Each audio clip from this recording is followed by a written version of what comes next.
A maioria dos funcionários já foram para suas casas. Os pacientes dormem.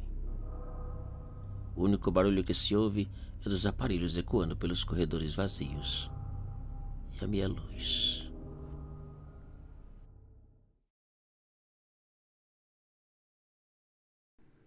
Era a minha primeira noite de trabalho naquele hospital. E no andar número 3. O andar da partida, como era chamado pelos meus colegas. Daquele andar, adultos ou crianças, quase ninguém recebia alta. Alguns por complicações da idade, outros por enfermidades crônicas e terminais. O meu trabalho era checar cada um deles e procurar confortá-los da melhor maneira possível.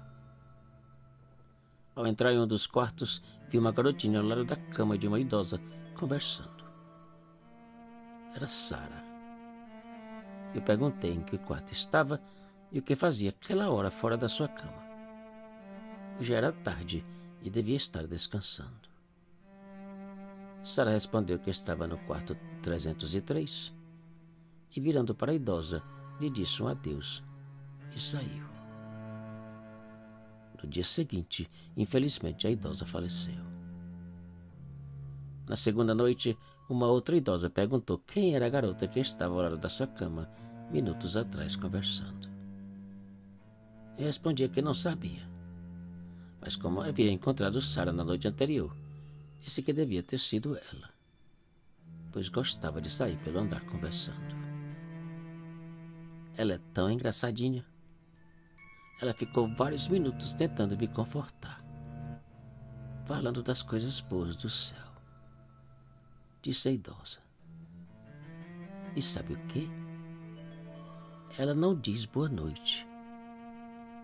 Ela diz adeus, completou a idosa. Na noite seguinte, eu fui informado que aquela idosa havia falecido. 2 noites depois, eu encontrei Sarah conversando com outro paciente.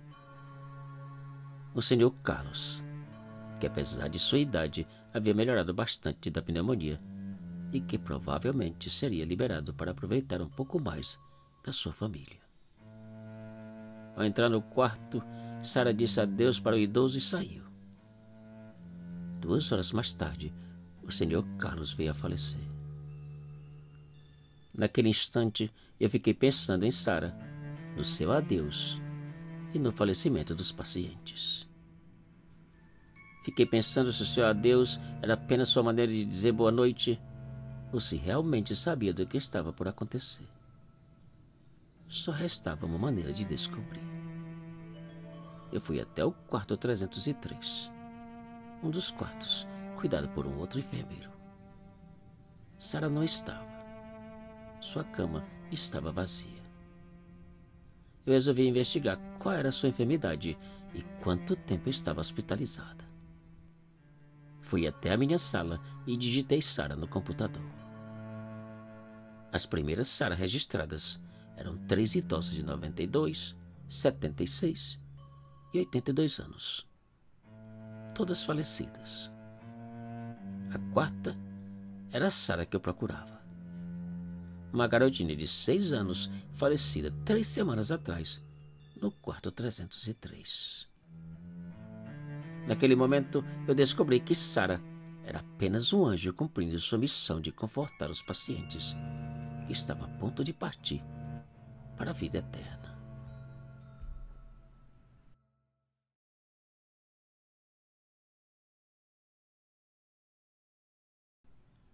Era mais ou menos 2 da manhã quando um senhor alto, cabelos negros e pele clara, chegou pedindo por ajuda médica.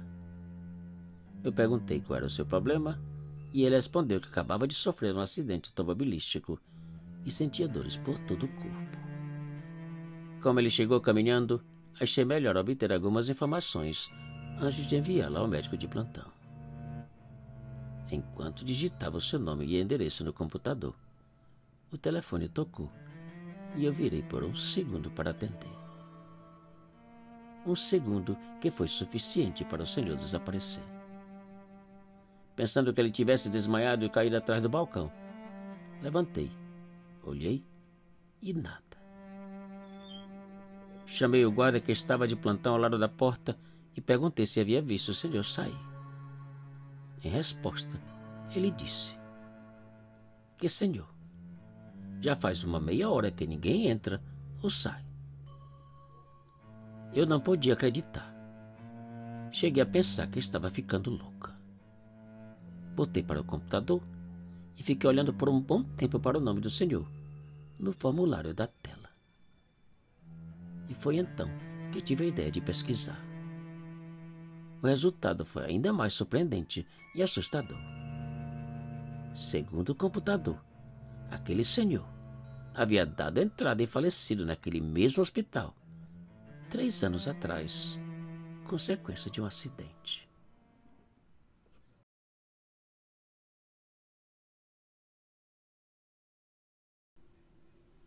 Eu trabalhei muitos anos naquele hospital. Ali vi e ouvi de tudo que posso imaginar. Porém, de todas as experiências, a que mais marcou a minha vida foi a de um senhor chamado Eduardo. Depois de quase 3 semanas na UTI, o senhor Eduardo foi enviado ao meu andar para que fosse observado e cuidado 24 horas por dia. Edu, como gostava de ser chamado, tinha 86 anos de idade. E apesar de saber toda a sua situação crítica e incurável, ele não perdia a paciência e nem o humor. Durante as 3 semanas que tive a felicidade de cuidá-lo, nunca, nem por um instante, reclamou de dores ou qualquer outra coisa. Ele sofria calado, agradecendo a Deus, sorrindo e perguntando pelas horas. A cada 30 minutos, ele perguntava com sua voz fraca e suave: "Menina linda, que horas são?" Ao perguntar por que tanto interesse pela hora, ele respondeu que não era por nada não, apenas para saber. E 30 minutos depois, voltava a perguntar. Um dia antes da sua partida, o seu Edu perguntou se eu iria trabalhar na noite seguinte. Eu respondi que não, que era meu dia de folga, e perguntei por quê. "Menina linda, amanhã será o meu último dia de vida. Exatamente às 23h30, eu partirei ao encontro do meu Criador." Imagina, seu Edu, o senhor ainda vai ter que me aturar por muito tempo. Eu passei a manhã pensando no seu Edu e no que havia dito. Por volta das 2 da tarde, liguei para minha colega que iria trabalhar naquela noite e trocamos a nossa programação. Às 19 horas em ponto, entrei no quarto do seu Edu. "Como é bom te ver, menina linda. Você é a única pessoa que gostaria de dizer adeus antes de partir." "Parei com isso, seu Edu. Eu só vim porque a menina não pôde vir trabalhar." "Eu sei, menina linda", disse o seu Edu com um sorriso. E as horas passaram. 20, 21, 22, 22h30, 23 horas. "Menina linda, meu momento está aproximando. Apenas 30 minutos. Pode segurar a minha mão?" Eu atendi o seu pedido, coloquei sua mão sobre a minha e ficamos a esperar os minutos passarem. A cada 10 minutos, seu Edu perguntava pela hora. Às 23h25, ele me olhou, agradeceu pelo meu carinho e às 23h30, em ponto, ele disse: "Adeus, menina linda." Naquele instante, eu senti sua mão deslizar da minha. Seu Edu estava certo. O meu amigo partiu.